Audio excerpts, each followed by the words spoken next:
আসসালামু আলাইকুম। ইনসাইড 47 এর থার্ড এপিসোডে আমাদের সাথে উপস্থিত আছেন ফজলুল জলিল দারুল উলুমের ভাইস প্রিন্সিপাল মৌলানা শাহিদুল হক সাহেব। আমি আজকে হযরতের কাছ থেকে জানবো মাদ্রাসার গুরুত্ব বা মাদ্রাসা পরিচালনার জন্য সমাজের কি দায়িত্ব বা মাদ্রাসার ভবিষ্যতের ভূমিকা নিয়ে আজকে হযরতের কাছ থেকে কিছু জানবো। তার আগে আমি হযরতের কাছ থেকে হযরতের সংক্ষিপ্ত পরিচয় জানবো।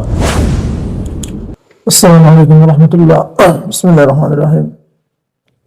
আমার নাম মোহাম্মদ শাহিদুল হক, বালিগ আলাইন নাতানপুর।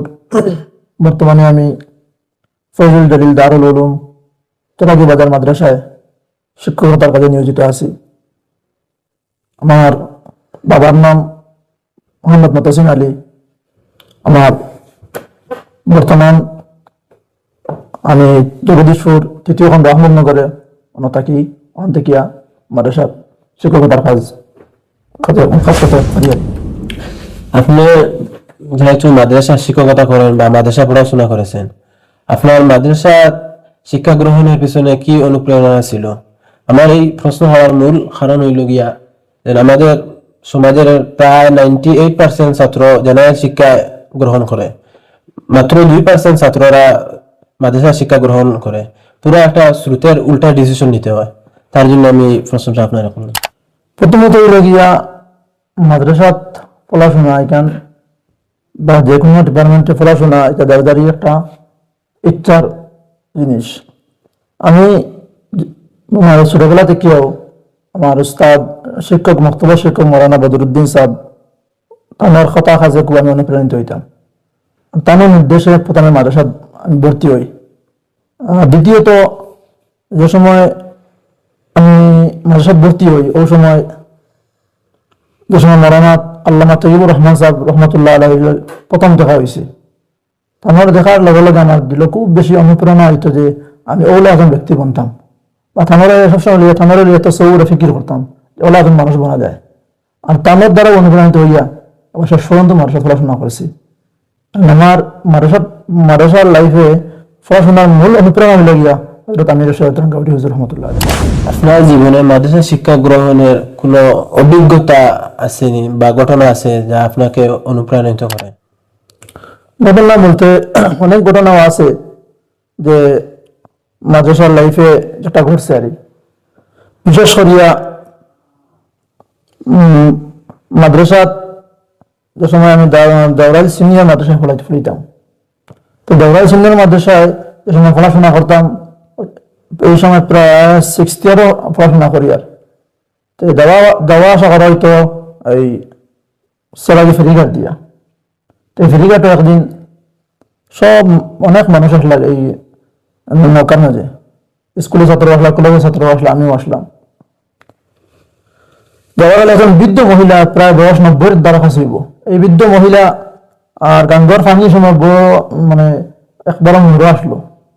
এই মহিলা প্রায় 90 বছরে তাই গাঙ্গর যে সিঁড়ি ও সিঁড়ি উঠিতে পারত না। তখন তাই নৌকার মাঝে কিছু খোয়া হয়ে গেল আমার এখন তুলি দিবার লাগিয়া।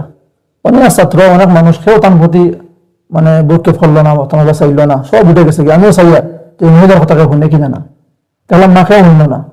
ওই সময় আমিও বৃদ্ধ মহিলারা কইলাম আমি আপনারা তুলিয়া দিব, এই সিঁড়ি দেখেন আমি আপনারা তুলিয়া দিব। তখন এই মহিলার আমি যখন তুলিয়া দিছি, তুলিয়া দেওয়ার পরে এই মহিলা আমার বেরিয়ে হইলা, বাবা তুমি হরিস্তা না মানুষ? আমরা না গাই মানুষ হইলা। আমি আজ অনেক বছর বাদে আমি আমার বাবার বাড়ি যাই, আর ও সিঁড়ির ধরে আমি আই না। তখন বেটিও পর্যন্ত আমার লাগে দোয়া করছেন। আর এই দোয়া করার বাদে আমি বুঝতে পারছি মানে আমার বহুত বড় সম্বল এই বেটির দোয়া। আর আমি এখন পর্যন্ত এই স্মৃতির খুব মানে খুব বেশি আমি এটারে স্মরণ করি এবং এরসুল আল্লাহ দোয়া করি যে এই মহিলায় যে এই যে আমার দোয়া দিয়েছেন তার সাহায্য কারণে এটা আমার কাছে খুব বেশি স্মরণীয় ঘটনা। এবং আমি আমার জীবনে এটা লিখে রাখছি, আমার ঘরের ডায়েরি লিখে রাখছি। আমার এই তো মানে অনুপ্রেরণাযোগ্য আর এক ঘটনা একটা। আরো অনেক ঘটনা আছে। হযরত গাউটি হুজুর রহমতুল্লাহ আলাইহি সময় হযরতের বাড়িতে যেতাম।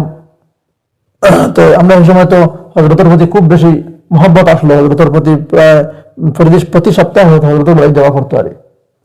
তো হযরত রহমতুল্লাহ আলাইহি অনেক সময় যাওয়ার বাদে আমারে এবার হজরতে গিয়ে একটা যুদ্ধ দিছে। মাশাআল্লাহ। এবারে আরেকদিন হজরতে আমারে খুব মহব্বত করিয়া আমারে তান থুতু মুবারক মধ্যে দিছেন।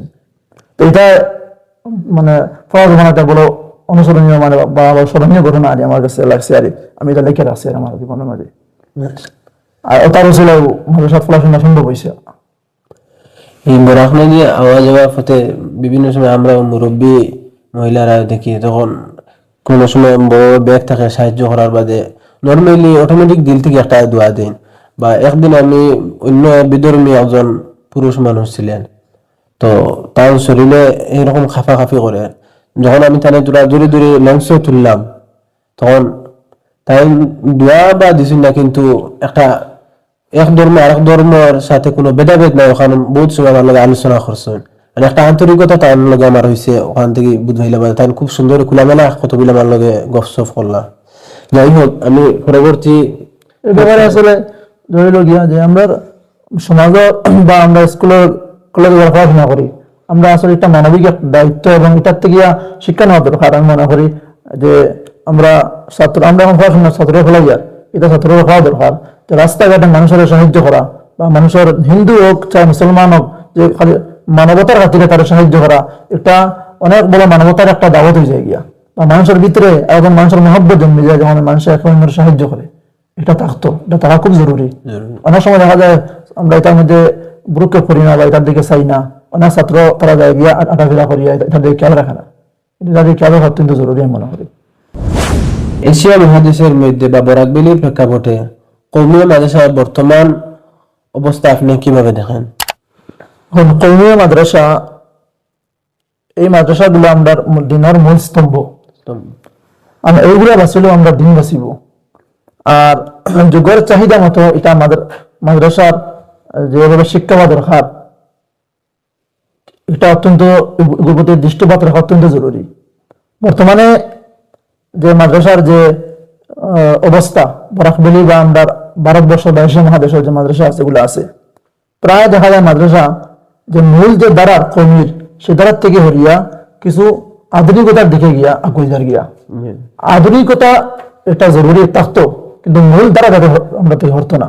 মূল দ্বারারে ব্যাঘাত রাখিয়া, যেমন আমরা দারুল উলুম দেওবন্দ আছে তার মূল দ্বারার মাঝে আছে, সেই মূল দ্বারার মাঝে তাকিয়া আর ফলে তার আধুনিকতা বা জেনারেল এডুকেশন যেগুলো আছে এগুলো সংযুক্ত থাকতো, মূল দ্বারার থেকে সারিল হইত। এক্ষেত্রে আমরা বরাকবেলি হোক বা বিভিন্ন এশিয়া মহাদেশ মাদ্রাসা এগুলার খুব বেশি দৃষ্টিপাত রাখা দরকার, সতর্কতা দেখা দরকার।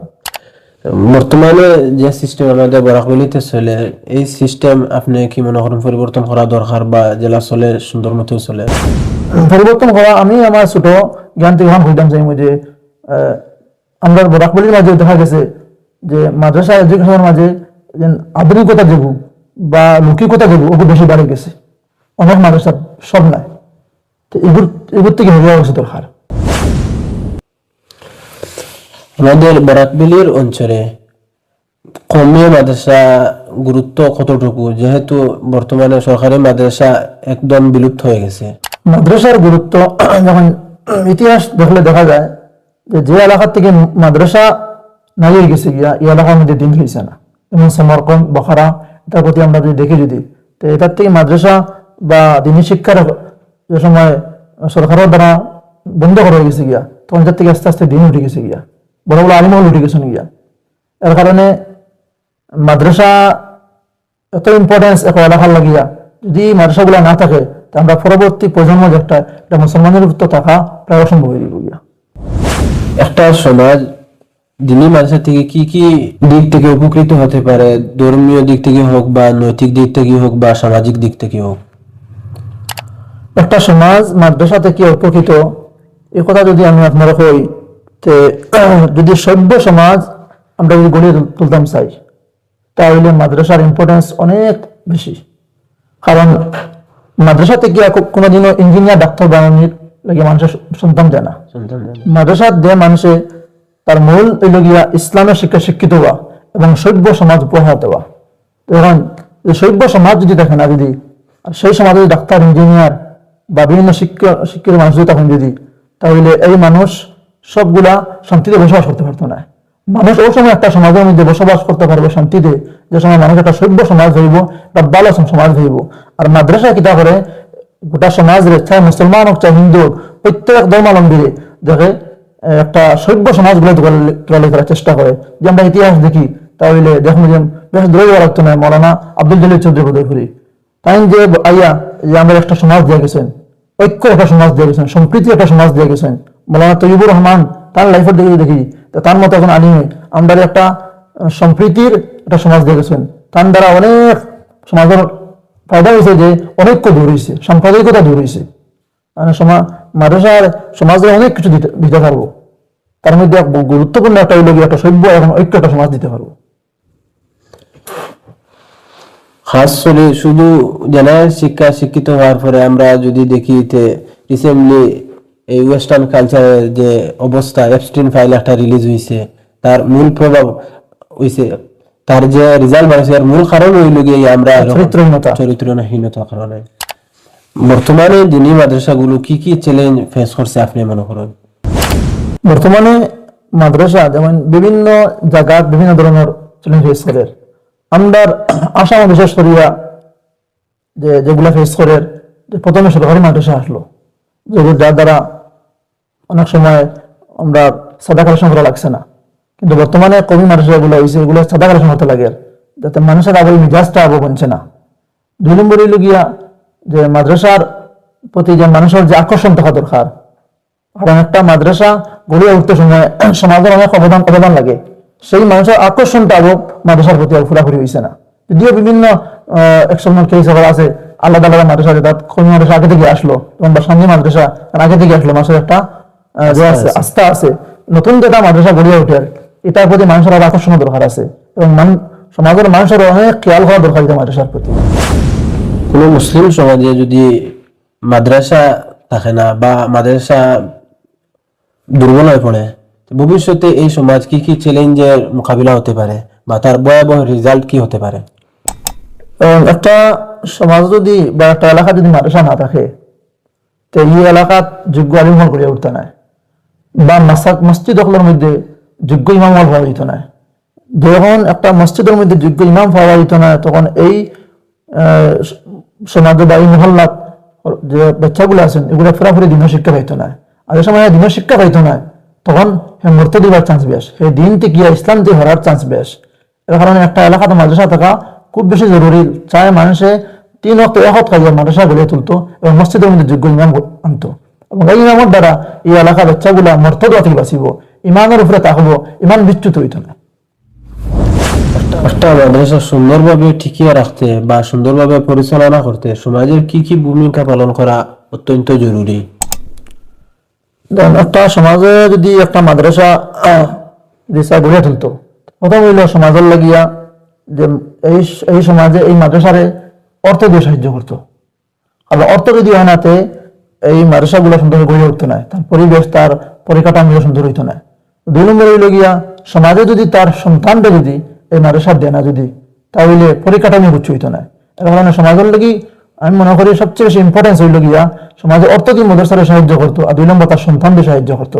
আজকাল দেখা যায় মানুষের অর্থ দিয়ে কিন্তু সাহায্য করলে অনেক সময় সন্তান দিতে রাজি হয় না। এর কারণে মানুষের সন্তান মাদ্রাসার মধ্যে দিয়া এর দায়িত্ব আদায় করা খুব জরুরি। তো মাদ্রাসা বা মসজিদে তো বর্তমানে অর্থ দিয়া সাহায্য করেন বড় একটা অংশ যারা ড্রাগস বা অন্য বিভিন্ন কাজের সাথে জড়িত, যেটা পয়সা অটোমেটিক জাহিরাতান হারাম। এই ব্যাপারে আপনার কি মতামত? বর্তমানে মাদ্রাসার কালেকশন অনেক সময় মাদ্রাসা পরিচালনা কমিটি দেখা যায় বিভিন্ন ক্ষেত্রে যে বড় টাকালা মানুষ যারা তারা কাছে কালেকশন করেন, এই কালেকশন করতে গিয়া সতর্ক থাকা জরুরি।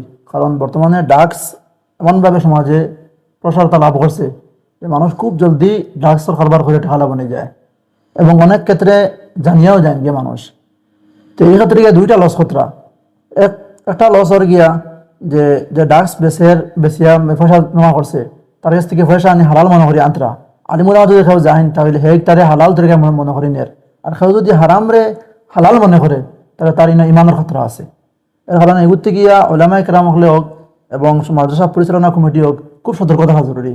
এই জাতীয় মানুষের মানুষের পয়সা মসজিদ এবং মাদ্রাসায় না লাগানি খুব বেশি জরুরি প্রতি বেঁচে থাকা। আর এই ক্ষেত্রে তার ইমানের মাঝে খাতরা আইয়র। বর্তমান সময়ে চ্যালেঞ্জ মাথায় রেখে বরাকবেলির কওমি মাদ্রাসার পাঠ্যক্রম কেমন হওয়া উচিত আপনি মনে করেন? যেমন পাঠ্যক্রম বা সিলেবাস যেটা আছে, সিলেবাস আসলে হইল কিন্তু একটা জাতির ভবিষ্যৎকে তৈরি বোথা নির্ধারণ করে সিলেবাসে। শুধুমাত্র একটা রীতি আর নীতি বানাইলে একটা সিলেবাস হয় না। সিলেবাসে আপনারে ইন্ডিকেট করিয়া দে ভবিষ্যতে আপনার এই ছেলেটা বা এই শিক্ষার্থীরা কেমন হইব।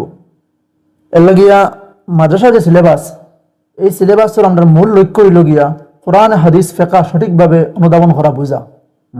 মৌলিকভাবে, হ্যাঁ, মৌলিক এই তিনটা।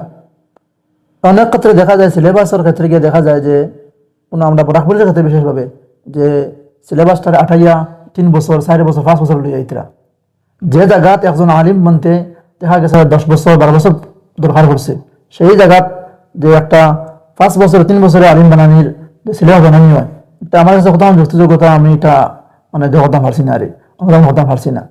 তো আমরা যে মূল আকাবিরিন যারা আসলা, যারা দিন যারা থেকে আমরা পাইছি, তারা যে সিলেবাসে বা দর্শন নিজামী যে সিলেবাসে ফলাই আইতরা, সেই সিলেবাস আমার মনে হয় বর্তমানেও খুব বেশি মানে মাদ্রাসা রাখা জরুরি। হ্যাঁ, সঙ্গে মাদ্রাসা জেনারেল এডুকেশন যেটা একটা এমনভাবে রাখা যাতে মাদ্রাসার মূল যে পড়াশোনা ওটাতে ক্ষতি না হয়। এখন দেখা যায় অনেক সময় যে সিলেবাসের মানে ঘাটতি করতে গিয়া, কমাইতে গিয়া বা জেনারেল এড করতে গিয়া সব জেনারেল হারানি হয়ে যায় আর মাদ্রাসার মূল কিতাব হারানি হয়ে যায়। এটা কিন্তু অনেক বড় চ্যালেঞ্জ আমরা সামনে সিলেবাসের লাগিয়া। এর লাগি যারা এই সিলেবাসরে খাটো করেন বা হরো করেন বা কোর্সরে একবার ছোট করতে চান, তারা যাতে আমার বার্তা এখন থাকবো যে মাদ্রাসার মূল যে কিতাবগুলা এগুলার যাতে কোনো কমি কোথাও না আয়, এবং জেনারেল এত ইম্পর্টেন্স না, কারণ দুইয়ের জিনিস পড়া একলগে একটা ছাত্রের অনেক কঠিন হইব, বুঝা হয়ে যাব। একটা স্কুলে সব কিতাব নিয়ে হারাইতো না, হ্যাঁ, আপনার কেন স্কুলে সব অনেক হারাইনি কেন? এর লাগি হ্যাঁ জেনারেল দরকার, আমরা জেনারেল শিক্ষা আমরা প্রয়োজন। এর লাগি এগুলো এমনভাবে দোকানে দরকার যাতে মূল ফলা যাতে কোনো ক্ষতি না হয়। বর্তমানে বিভিন্ন মাদ্রাসার নাম লাগে একাডেমি নাম লাগিয়ে একটা কনফিউশন লাগিয়ে দেন, এর মূল কারণ কি আপনি কি মনে করেন? যেমন একটা মৌলানা মুফতি তকিউল ইসলামী দামাত বরকাতুহু আমার এক মালফুজাত থেকে আমি দেখছি যে মাদ্রাসার থেকে বড় সুন্দর শব্দ আর কিছু হইতে পারে না। মাদ্রাসার লাগে মাদ্রাসা শব্দটা একটা হইলে সবচেয়ে যুক্তিযুক্তা। এছাড়া একাডেমি আল জামিয়া এটার থেকে বাঁচানো দরকার। এটার মধ্যে এই যে লজ্জত মাদ্রাসার ভিতরে যে লজ্জত আছে, এগুলো অন্য লজ্জতটা নাই একাডেমিক বা। আর বিলম্ব হইল একাডেমি বা ইনস্টিটিউশন এটা লাগাই বর্তমানে আমার যতক্ষণ ধারণা যে এটা একটা আধুনিকতা দেখাইবার লাগিয়া, লৌকিকতার লাগে এটা মানে লাগানি হয়, এটাতে বাসা আসলে জরুরি। মাদ্রাসার মূল দ্বারা হইতে গিয়া এখলাস এবং মূল জিনিস হইতে গিয়া যে আল্লাহর নীতি নিয়মে নবীজির নীতি নিয়ম মাদ্রাসা চলতো। কিন্তু আলাদা সমাজের খোঁজ করবার লাগিয়া এলা কোনো জিনিস যাতে না ঢুকানি ভালো লাগে মাদ্রাসার লাগিয়া, কারণ তার রুহানিয়ত থাকে না, রুহানিয়ত আধ্যাত্মিকতা যেগুলো আছে একটা মাদ্রাসার ভিতরে দেখা খুব জরুরি। একজন ছাত্র ধর্মীয় শিক্ষার পাশাপাশি আদর্শিক বা চারিত্রিক দিক থেকে সঠিকভাবে গড়ে তুলতে তার উস্তাদদের মধ্যে কি কি গুণ থাকা জরুরি? যখন আশরাফ আলী তানভীর রহমতুল্লাহ আলাইহির একটা কথা যে নাম হো মাদ্রাসা হামারা কাম হো খানকা হামারা, আমরা মাদ্রাসাগুলা মাদ্রাসা হইতো ভিতরে খানকার কাম হইতো। কাইন টান কইতা আমার খানকাত কেউ জিকির করবার লাগিয়া না, আমার খানকাত আইও মানুষ বানবার লাগিয়া। তো মাদ্রাসার ভিতরে যদি আমরা ছাত্র গড়ে তুলতাম চাই, তাহলে এখন উস্তাদের ভিতরে রুহানিয়ত থাকা, একজন উস্তাদ নেক বনা, তাই নিজের চরিত্রবান থাকা খুব বেশি জরুরি। কারণ একটা ছাত্র ফলো করে তার উস্তাদরে, তার শিক্ষকরে। শিক্ষকরে যদি মূল যে রুহানিয়ত যোগু বা মূল জিকির ও ফিকির যোগু এগুলো যদি থাকে না যদি, তাহলে ছাত্র এগুলো কালেক্ট করতে পারতো না। আমরা পূর্বসূরি আমরা আকাবিরিন যদি দেখি যদি দেখুন তারা বড় বড় জ্ঞানী আসলা, যারা তারা কিতাব দোষ দিতা, লগে তারা ওলা আধ্যাত্মিকতার রুহানিয়তের দোষ দিতা। তারা কাছ থেকে তারা ছাত্র এমন ভাবে শিক্ষিত যে যেমন মিসাল হইলে গিয়া হযরত হুসাইন আহমদ মদনী রহমতুল্লাহ আলাইহি, তান যারা ছাত্র তান যারা দর্শে বখারি দিয়েছেন ওরা টানতে গিয়া তান ছাত্র দ্বারা বাহির হয়েছেন, এরা দর্শে বখারি দিন লগে বড় বড় আল্লাহর ওলি। যেমন বদরপুরে শেখ রহমতুল্লাহ আলাই, বাসন্দি হুজুর আহমদ আলী রহমতুল্লাহ আলাই, এরা জেলা দর্শে বহারি দিয়েছেন, ওদের কিন্তু এরা বড় বড় মাফের আল্লাহ বলি হয়েছিল আসলা। এটা তারা কালেক্ট করছেন তারা উস্তাদ থেকে। এটা বর্তমান জমানাত আমি মনে করি আমাদের খুব জরুরি এইভাবে গড়ে ওঠা উস্তাদ আল্লাহ লাগে। আদর্শিক ও নৈতিক দিক থেকে ছাত্র উস্তাদের সম্পর্ক কতটা গুরুত্বপূর্ণ বা আদর্শের দিক থেকে কেমন হওয়া উচিত? এবং একজন শিক্ষক এবং ছাত্র তাদের যে সম্পর্ক, এই সম্পর্ক আসলে আমরা যদি দেখি আগে দিয়া, আমরা পূর্বশরীর দিক দিয়া, নবী করিম সাল্লাল্লাহু আলাইহি সাল্লাম সাহাবায়ে কেরামে কিভাবে তার সম্পর্ক আসলো, হ্যাঁ, বা পরবর্তীতে তাবেঈন, তবে তাবেঈন যেভাবে তারা ছাত্র গড়িয়া তুলছেন, এই দিক দিয়ে দেখা যায় যে একদম রুহানি বাপ হিসাবে একজন উস্তাদের মানে জায়গা। এর কারণে একজন উস্তাদে তার ছাত্ররা গড়ে তুলতে গিয়া তাই স্নেহ ভালোবাসা এমন দিতা যেমন একজন বাপে তার সন্তানদের গড়ে তুলতে সময় যে ভালোবাসা এবং যে মহব্বত দিয়া থাকেন। এর কারণে এই দিক দিয়ে আমরা দেখা যায় অনেক সময় শিক্ষকরা দেখিয়ে ছাত্র ডরাই যায়, একদম মানে নার্ভাস হয়ে যায়। আবার কেউ কেউ এমন আছেন যে শিক্ষক এমন ছাত্রের লোকে সহজ সুলভ হইন যে ছাত্রের ঘরে কান্দা ইজ্জত দেয় না, এভাবে না হওয়া, এমন মানে ডরাইতো না আর এমন একদম সহজে সুলভ বুঝতো না। এর মধ্যপন্থা অবলম্বন করি এখন উস্তাদের ছাত্রের লোক সম্পর্ক রাখতা বা তারা গড়ে তোলার যে পদ্ধতি অবলম্বন করতো। নতুন ছাত্রদের মধ্যে আধুনিক চ্যালেঞ্জ মোকাবেলায় মাদ্রাসার কি ধরনের প্রশিক্ষণ দিতে হয়? যেমন মোবাইল অ্যাডিকশন বর্তমান সবচেয়ে বড় একটা চ্যালেঞ্জ। দেখুন, বর্তমানে মাদ্রাসা ছাত্র হোক বা অন্যান্য প্রতিষ্ঠানের ছাত্র হোক, প্রায় দেখা যায় ছাত্র যে তার পড়ার ক্ষেত্রে বাধা দাঁড়াইছে একমাত্র মোবাইল। তো আগে দেখা যেত ছাত্র বা আমরাও খেলাধুলার মধ্যে আশ্রয় করে খেলাধুলার মধ্যে থাকতাম, কিন্তু এখন দেখা যায় এই জিনিসটা কম। দেখা যায় ছাত্র বা যারা শিশু তারা বেশিরভাগ মোবাইলের মধ্যে অ্যাডিকশন। আর এই মোবাইলের মধ্যে এডিকশন যে এগুলো একটা জিনিস যে এগুলোর মাধ্যমে মানুষের গোপন গুণা করিয়া বা যারা স্বাভাবিক ওর স্বভাবে আবো তারা এমনভাবে এগুলো মাঝে আকৃষ্ট হয়, ওই এমন গুণের মাঝে লিপ্ত হয় যে তাদের ভিতরের যে অন্তরের যে চাহিদা করার প্রতি এগুলো মরে যায়। কারণ গোপন গুণা এমন এক জিনিস যে জিনিসে মানুষের অন্তরের যে চাহিদা যে ফরার যে জজবা, আমাদের জজবা এটা মারি যায়। যার কারণে এগুলো থেকে বাঁচতে গিয়া মা বাবা এবং শিক্ষক উভয় সতর্ক খুব জরুরি। কারণ তারা মোবাইল দেওয়া হইতো এমন এক সময় যাতে যে সময় হে এগুলো বাঁচতে পারে, তারা এইভাবে তারা গড়ে তোলা। দেখা যায় আমরা ছোট ছোট শিশুরে মা বাবা একদম ছোট থাকতে সময় মোবাইল দেওয়া শুরু করে দিন, যার কারণে এইগুলো ফিরে আসক্তি হয়ে যায়, আসক্তি হয়ে গড়ি গড়ি ফিরে উঠে, যার কারণে ফেরা এগুলো বাঁচতে পারে না। এগুলোর প্রতি আমি বিশ্বাস করি মা বাবার বিষয়ে দৃষ্টিপাত রাখা জরুরি, মোবাইল থেকে সন্তানদের বাঁচাইয়া তোলা। একটা কর্মী মাদ্রাসাকে উন্নতির শিখরে পৌঁছতে মাদ্রাসার কমিটি বা উস্তাদদের কি কি ভূমিকা পালন করা উচিত আপনার মনে করেন? মাদ্রাসার মাঝে তিন ধরনের মানুষ থাকেন। প্রথম লাগিয়া ম্যানেজমেন্ট কমিটি, দুই নম্বরে লাগিয়া শিক্ষক বৃন্দ, আর তিন নম্বরে লাগে শিক্ষার্থী বৃন্দ। তো ম্যানেজমেন্ট যারা আছেন, মাদ্রাসা পরিচালনা করেন যারা, আমি মনে করি টানটানোর যে দায়িত্ব আছে, এই টানটানোর দায়িত্বই লগিয়া এই মাদ্রাসারে পরিকাঠামো সুন্দর ঠিক করা, শিক্ষকদের উপযুক্ত বেতন দেওয়া বা মাদ্রাসার পরিবেশ, মাদ্রাসার ক্লাস, মাদ্রাসার এনভায়রনমেন্ট যেগুলো আছে এগুলা সুন্দরভাবে যে ঠিকঠাক থাকে এগুলো সন্তান ঠিক করা জরুরি, সুন্দর করা জরুরি। অনেক সময় দেখা যায় মাদ্রাসার কমিটি আছেন কিন্তু কমিটির দায়িত্ব নাই, উস্তাদ হলে দিয়া, শিক্ষক হলে দিয়া বাকি এমনকি মাদ্রাসার কালেকশন, এমনকি মাদ্রাসার নাম বেতন নিজে কালেক্ট করতে হয়। যেহেতু কমিটি আছে কাজে এগুলো পরিচালনা কমিটিও করতো। যদি শিক্ষক হলে দিয়া যদি কালেকশন করা মিল আইন বা মাদ্রাসার বিভিন্ন খানা করা মিল আইন, এগুলোর দ্বারা সমাজক ব্যাড মেসেজ যাইব যে মানুষের ছাত্ররা মানুষের দায়িত্ব নেয় বা আমরা গিয়ে করে এগুলো করতাম। কিন্তু এগুলা কমিটি অনেক সময় বুঝতে অসুবিধা হয়। কমিটির লাগে খুব বেশি জরুরি যে শিক্ষক উপযুক্ত বেতন দেওয়া, টাইমে বেতন দেওয়া, এগুলোর খোরাক দেওয়া। যদি টাইম কমিটি যদি উপযুক্ত খোরাক দিতে পারে যদি, তাহলে শিক্ষক হলে তোমার উপযুক্ত খোরাক ছাত্র দিতে পারবা। শিক্ষক হলের মেইন দায়িত্ব গিয়া টাইম কিতাবগুলো সুন্দরভাবে সঠিকভাবে পানির মতো করিয়া ছাত্রদের বুঝাই দেওয়া এবং ছাত্রের আদর্শ হিসাবে গড়ে তোলা, এগুলা শিক্ষকের মূল দায়িত্ব। শিক্ষার্থীর দায়িত্ব রইল তারা সুন্দর করে পড়ার মধ্যে মেহনত করা। এখন দেখা গেছে অনেক সময় যে কমিটিও তার দায়িত্ব আদায় না করার কারণে অনেক সময় শিক্ষকরা এই দায়িত্ব আদায় করার লাগে যায়। সেই দায়িত্ব আদায় হওয়ার লগে লগে শিক্ষকগুলো উপযুক্ত ফলা ছাত্র দিতে পারেন না, আর উপযুক্ত ফলা না দেওয়ার কারণে রাষ্ট্রের ছাত্র সুন্দর পড়িতে পারে না। এর কারণে প্রত্যেকের জায়গার থেকে দায়িত্ব আদায় করা মনে করি খুব বেশি জরুরি। একটা মাদ্রাসা সুষ্ঠুভাবে পরিচালনার জন্য পরিচালনা কমিটি উস্তাদদেরকে কতটুকু স্বাধীনতা দেওয়া জরুরি আপনি মনে করেন? স্বাধীনতা বলতে তো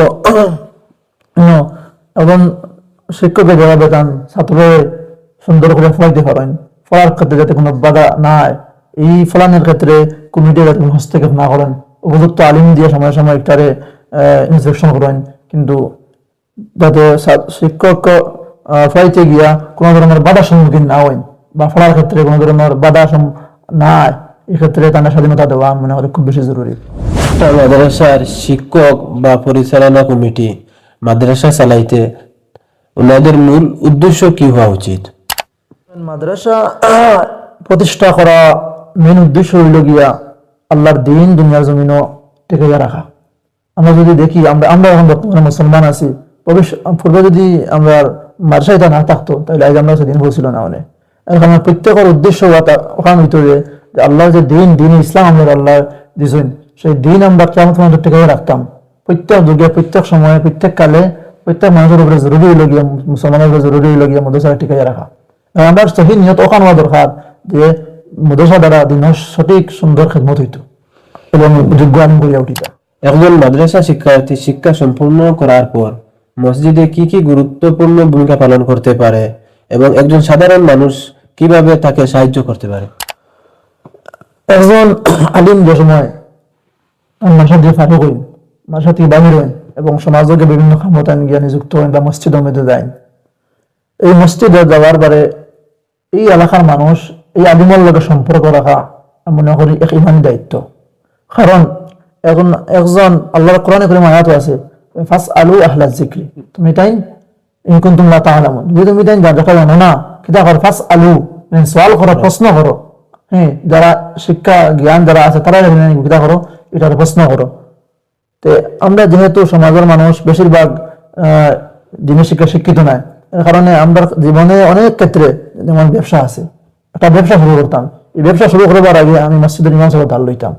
হ্যাঁ, এই ব্যবসাটা কি আমি হালাল লাইনে আমি করতাম পারি, কারণ হালাল খামানি এক ফরজ।